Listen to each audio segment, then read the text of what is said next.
Olá, bem-vindo mais uma vez à nossa série Profecias à Luz da Bíblia. Eu sou o apóstolo Jefferson Neto e nós estamos estudando o livro de Daniel, capítulo por capítulo, e neste vídeo estarei comentando o capítulo 3 do livro de Daniel. E eu quero imediatamente entrar com você no texto, porque é um capítulo muito interessante e requer algumas explicações que eu acho que abençoarão a sua vida. Muito bem, o capítulo 3 do livro de Daniel começa da seguinte forma: o rei Nabucodonosor fez uma estátua de ouro, cuja altura era de 60 côvados e a sua largura de 6 côvados. Levantou-a no campo de Dura, na província de Babilônia. E o rei Nabucodonosor mandou ajuntar os sátrapas, os prefeitos, os presidentes, os juízes, os tesoureiros, os conselheiros, os oficiais e todos os governadores das províncias para que viessem à consagração da estátua que o rei Nabucodonosor tinha levantado. Se você viu a análise do capítulo 2, você certamente recorda que o capítulo 2 trata de uma visão que Deus havia dado para o rei Nabucodonosor, e nesta visão Deus revelava ao rei Nabucodonosor o avanço dos séculos. Em outras palavras, Deus mostrou para o rei Nabucodonosor as sucessões imperiais, os reinos que viriam após o que viria após a Babilônia, melhor dizendo, e os reinos subsequentes que viriam, portanto, um após o outro, e com isso Deus estava estabelecendo aqui uma rota para a interpretação profética, escatológica. Sendo assim, quando Daniel vem trazer a interpretação para o rei, no capítulo 2, versículo 38, Daniel começa a dar a interpretação da visão para o rei. E ele diz claramente para o rei: tu és a cabeça de ouro, estabelecendo, portanto, a Babilônia no topo como a cabeça de toda essa sucessão imperial, e, portanto, seria o principado da Babilônia que estaria trabalhando sob a égide de Satanás para trazer corrupção sobre a terra. E aí em seguida ele fala do império que viria em seguida, sendo de prata, e nós sabemos que foi o Império Medo-Persa, e o subsequente, que é chamado como o terceiro reino de metal, versículo 39, e este, hoje nós sabemos historicamente que tratava-se da Grécia, e o reino seguinte, representado pelo ferro, que era o reino de Roma. Mas no capítulo 3, o que eu quero te mostrar, eu estou trazendo à sua atenção essas expressões do capítulo 2 por uma razão muito simples. Você não acha extremamente curioso que no capítulo 2 o rei Nabucodonosor tenha tido uma visão de uma estátua enorme, gigante, feita de metais? E no capítulo 3, imediatamente no capítulo seguinte, Nabucodonosor está exatamente construindo uma estátua gigante.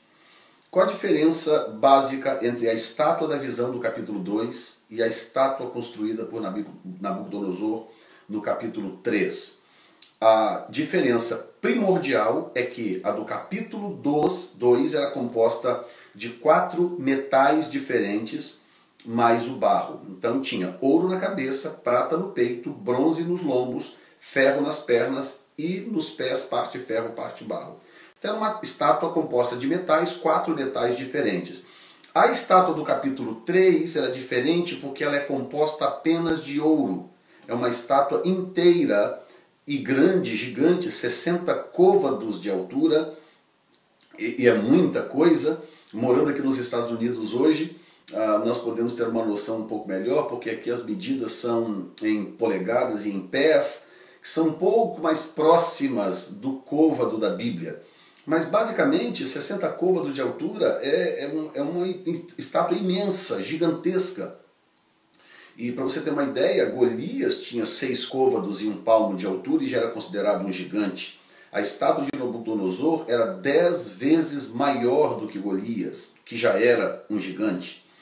Muito bem, a questão toda é: por que o rei Nabucodonosor está construindo uma estátua no capítulo 3 e essa estátua é exclusivamente de ouro? Bom, do meu entender, isso tem a ver com a interpretação que Daniel deu para o rei. porque o rei teve o sonho, o rei sabia que o sonho era autêntico, porque foi ele que teve o sonho, não foi alguém que veio para ele contar um sonho. Ele sabia que o sonho era um sonho sobrenatural, um sonho diferente, que veio de algum lugar sobrenatural. E número 2, ele sabia que a interpretação de Daniel era genuína e autêntica, porque ele não havia contado o sonho para Daniel. Daniel teve que receber o sonho por revelação, e então contar o sonho, para então trazer a interpretação. Então, número 1, o rei Nabucodonosor sabia que aquele sonho tinha vindo de Deus. Número 2, ele sabia que a interpretação que Daniel havia dado era perfeita e precisa, porque ele não havia contado o sonho para Daniel. Portanto, qual era o grande temor de Nabucodonosor? Quando Daniel começa a interpretar o sonho, no versículo 39 ele diz: depois de ti se levantará outro reino inferior ao teu. Aqui está o problema. Se o rei Nabucodonosor era a cabeça de ouro, como que um reino inferior ao dele poderia sucedê-lo? Esta informação, além de assustadora, porque Daniel estava literalmente declarando a queda da Babilônia, não apenas isto, mas ele estava inclusive dizendo para o rei Nabucodonosor que a Babilônia cairia nas mãos de um reino inferior ao dele. Ou seja, era um reino com poder bélico menor, era um reino com menos recursos, menos riquezas, menos poderio e menos tudo, porque era um reino inferior. Portanto, a Babilônia perderia a batalha para este reino que era inferior. Isso é estritamente ou terrivelmente humilhante. Então, o que eu entendo e discerno no capítulo 3 é que o rei Nabucodonosor, que era um homem místico, o rei Nabucodonosor conhecia muito bem o mundo espiritual, lamentavelmente pelo lado maligno, e eu vou mostrar para você aqui, inclusive no texto, algumas informações muito curiosas que apontam para questões sobrenaturais envolvendo o rei Nabucodonosor. Haja visto que ele foi capaz de conceber um sonho da parte de Deus, por causa da soberania de Deus e a intenção que Deus tinha de revelar essas coisas para a humanidade, e era um homem, portanto, aberto ao sobrenatural, e ele se relacionava com esses espíritos demoníacos que controlavam a Babilônia, sem sombra de dúvida. Portanto, sendo assim, o rei Nabucodonosor creu que, sendo ele a cabeça de ouro, se ele fizesse uma estátua como ele viu na visão e fizesse ela inteira de ouro, talvez ele conseguiria impedir a sucessão dos reinos. Na cabeça dele provavelmente funcionava exatamente assim. Bom, a estátua que eu vi é cabeça de ouro, peito de prata, lombos de bronze, pernas de ferro. O reino que vem depois do meu é o de prata, ele é inferior ao meu. Mas se eu fizer uma estátua unicamente de ouro e colocar essa estátua para ser adorada, invocada e torná-la conhecida na terra e deixar todos os povos saberem, provavelmente, quem sabe eu consigo parar essa evolução, quem sabe eu consigo quebrar o poder dessa profecia e, portanto, o meu reino vai permanecer e ele nunca será substituído por um outro reino, muito menos por um reino inferior ao meu. Então, Nabucodonosor estava lidando com coisas sobrenaturais, ele estava tentando impedir que aquela profecia se cumprisse da maneira como Daniel havia dito, porque ele não tinha dúvida de que aquela profecia era genuína, era verdadeira, pelas razões que eu já dei. Agora, vamos aos fatos. No capítulo 1, versículo 1, Daniel capítulo 3, versículo 1, diz claramente, o texto já começa assim, o que já é inclusive um pouco estranho, porque o versículo 49 do capítulo 2 termina dizendo que pediu Daniel ao rei e constituiu ele sobre os negócios da província de Babilônia a Sadraque, Mesaque e Abednego, mas Daniel estava às portas do rei. Então, nós temos o capítulo 2 encerrando com Sadraque, Mesaque e Abednego como chefes de províncias e Daniel servindo às portas do rei. Daniel trabalhava no palácio. Daniel atendia as expectativas do rei do próprio palácio, porque a essas alturas ele já havia ganhado, logicamente, a confiança do rei em todos os sentidos. Portanto, o capítulo 3 começa, não faz nenhuma menção de Daniel, absolutamente nenhuma menção de Daniel, e já entra diretamente na questão da construção da estátua. E o rei Nabucodonosor fez uma estátua de ouro. Ele não estava fazendo, já havia feito uma estátua de ouro cuja altura era de 60 côvados e a sua largura de 6 côvados. Levantou-a no campo de Dura, na província de Babilônia. Então, quando começa o capítulo 3, a estátua já está feita, o processo de consagração da estátua já está em andamento. E isto também me chama muita atenção, porque a palavra usada aqui, que boa parte do livro de Daniel foi escrito em aramaico, e a palavra usada aqui para consagração é uma palavra muito curiosa, porque ela aponta para uma cerimônia mesmo de dedicação. Aquela estátua estava sendo dedicada por Nabucodonosor para as suas entidades, para os seus deuses, com D minúsculo, graças a Deus. Portanto, não se trata de uma expressão apenas, uma força de expressão. O texto está me dizendo o que realmente estava acontecendo. Nabucodonosor edificou aquela estátua e ele estava fazendo um ritual de dedicação daquela estátua aos espíritos, às potestades, aos seres que controlavam a sua mente, controlavam o seu reino, e isso é coisa muito séria.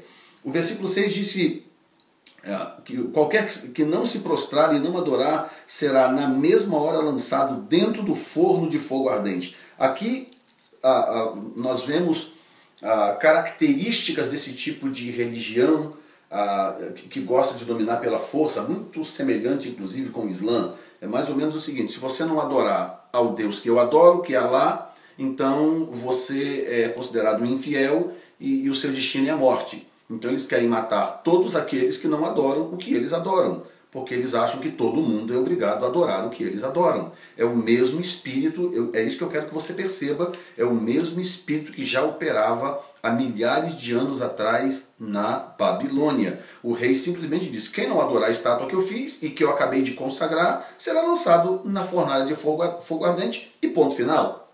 Isso é muito curioso. No verso 11, nós temos: qualquer que se não prostrasse e adorasse seria lançado dentro do forno de fogo ardente. Portanto, vem a confirmação de que aquela ordem do rei havia sido acatada, literalmente. As pessoas estavam sendo lançadas, ou seriam lançadas dentro da fornalha de fogo ardente, se elas não adorassem ao mesmo Deus, ou não adotassem o mesmo tipo de religião que o rei estava adotando, e isso era muito sério. No entanto, no versículo 12, surge o primeiro problema. Os magos vêm e dizem, os governadores dizem para o rei Nabucodonosor que existem 3 indivíduos no reino que não obedeceram a sua ordem. Há uns homens judeus que tu constituíste sobre os negócios da província da Babilônia, Sadraque, Mesaque e Abednego. E você viu no versículo 49 do versículo 49 do capítulo 2 que Sadraque, Mesaque e Abednego, que eram Misael, Ananias e Azarias, eles foram ordenados como chefe de províncias a pedido de Daniel. Agora, você não acha curioso que Daniel não apareça em nenhum momento dessa história? Daniel está no capítulo 2, capítulo 1, capítulo 2, some do 3 e reaparece lá no capítulo 4, quando surge a visão da árvore que é cortada. Coisa curiosa, por que será que Daniel desaparece do capítulo 3 do livro de Daniel? Muito simples essa explicação. É porque Daniel sabia da verdadeira visão, Daniel havia interpretado a visão, e o que o rei estava fazendo era um ato de manipulação. Ele estava manipulando os seus súditos, porque ninguém sabia a visão exata que o rei tinha tido, a não ser Daniel. Na cabeça do rei, Daniel era o único que sabia, porque na verdade o rei não sabia que Daniel havia compartilhado a mensagem que ele havia recebido de Deus com os seus companheiros. Capítulo 2, versículo 17, diz assim: então Daniel foi para sua casa e fez saber o caso a Ananias, Misael e Azarias, seus companheiros. Portanto, na verdade, haviam 4 pessoas que sabiam da verdadeira visão, que sabiam que a visão da estátua que Deus tinha dado era a visão de uma estátua de ouro, prata, bronze, ferro e barro. Essa era a estátua verdadeira que foi mostrada por Deus. E agora o rei Nabucodonosor construiu uma estátua só de ouro, tentando manipular a visão, porque provavelmente a essas alturas ele estava inclusive usando a credibilidade de Daniel, que Daniel a essas alturas já era um fenômeno em termos de credibilidade na Babilônia. Ele já estava tendo o poder de estabelecer chefes de províncias, como diz o versículo 49 do capítulo 2. Então você imagina, para ele manipular a visão daquela forma e construir uma estátua só de ouro, sem os outros metais que definiam a estátua, ele tinha que remover Daniel da província. E a razão por que Daniel está desaparecido no capítulo 3 é porque provavelmente Nabucodonosor mandou ele para algum outro lugar distante fazer qualquer outro tipo de tarefa para ele não presenciar aquele ato de manipulação, porque na verdade ele não sabia que Sadraque, Mesaque e Abednego também conheciam o verdadeiro projeto, a verdadeira visão que Deus tinha dado e que, portanto, aquela estátua era falsa, era um ato de rebeldia de Nabucodonosor, e aquela estátua era um ato de idolatria e não necessariamente a materialização do sonho que ele havia tido, recebido do Deus de Daniel. Não sei se vocês estão conseguindo compreender o meu raciocínio, mas o que eu vejo aqui é um ato de manipulação. O rei usando a visão que teve, quem sabe usando até o nome de Deus, do Deus de Daniel, a fama de Daniel, para agora então construir aquela estátua só de ouro, na tentativa, isso na mente dele, coitado, na tentativa de manipular aquela profecia para que ela não se cumprisse da forma como havia sido profetizada ou dita. Então, o que acontece aqui, a razão do porquê Sadraque, Mesaque e Abednego são os únicos que não se dobram, é porque naquela cena eles eram os únicos que sabiam da verdadeira visão da estátua e da verdadeira interpretação da estátua do capítulo 2, porque Daniel havia contado para eles. Isso está no capítulo 3, versículo 12. O interessante é que no versículo 14, falou Nabucodonosor, eles disse: é de propósito, ó Sadraque, Mesaque e Abednego, que vós não servis aos meus deuses, nem adorais a estátua de ouro que levantei? Isto é curioso, porque ele estava tentando agora negociar com Sadraque, Mesaque e Abednego para que eles então se prostrassem, porque a situação não estava muito boa para ele diante de todo o povo que agora estava presenciando aquela situação de que havia 3 homens que decidiram desobedecer o rei e agora todo mundo estava pagando para ver o que aconteceria. Então o rei diz: olha, eu vou dar uma outra chance para vocês, eu vou esquentar a fornalha de novo, mas vou dar uma outra chance para vocês. Se vocês não se dobrarem, vou mandar tocar a música outra vez. Se vocês não se dobrarem, eu vou mandar matar vocês. Verso 16, responderam Sadraque, Mesaque e Abednego e disseram ao rei Nabucodonosor: não necessitamos de responder sobre este negócio, eis que o nosso Deus, a quem nós servimos, é que nos pode livrar, ele nos livrará do forno de fogo ardente e da tua mão, ó rei. Verso 18, e se não, esse "e se não" é fantástico, porque aqui mostra o poder da fé. Esses homens criam no Deus que serviam. Nós precisamos retomar esta fé, recuperar esta fé. Eu não sirvo a Deus só porque Ele me livra, eu não sirvo a Deus só porque Ele me abençoa, eu sirvo a Deus porque eu amo, porque é a coisa certa a fazer. Eu sirvo a Deus porque não tem outra coisa melhor. Não servir a Deus é cair nas mãos do diabo, é servir ao mundo, é servir a mim mesmo, servir aos prazeres. Portanto, servir a Deus é o certo, é o correto a ser feito. Então o que eles estão dizendo aqui: olha, o meu Deus pode, mas se Ele não fizer também, o senhor quer saber de uma coisa? E se Ele não fizer também, paciência, nós não vamos nos dobrar. Porque nós não servimos a Deus por aquilo que Ele faz, pelas coisas boas que Ele me dá. Eu sirvo a Deus porque é a coisa certa a fazer, porque Ele é o meu Criador. Então, logicamente, versículo 19, o rei fica irado, fica possesso, literalmente, ouça isto, verso 19. Então Nabucodonosor se encheu de furor, vírgula, e se mudou o aspecto do seu semblante. Nesse momento, o que está acontecendo é que aquela entidade, aquele principado satânico está entrando em Nabucodonosor, porque o diabo não podia tolerar aquilo. Que Sadraque, Mesaque e Abednego desafiasse o rei, não aceitasse se dobrar diante da sua idolatria e saíssem ilesos. Nesse momento mudou o semblante porque ele estava possesso. É isso que o texto está dizendo. Ele fica possesso, portanto manda acender a fornalha 7 vezes mais para lançar ali dentro a Sadraque, Mesaque e Abednego. E nós sabemos o que acontece até o versículo 3.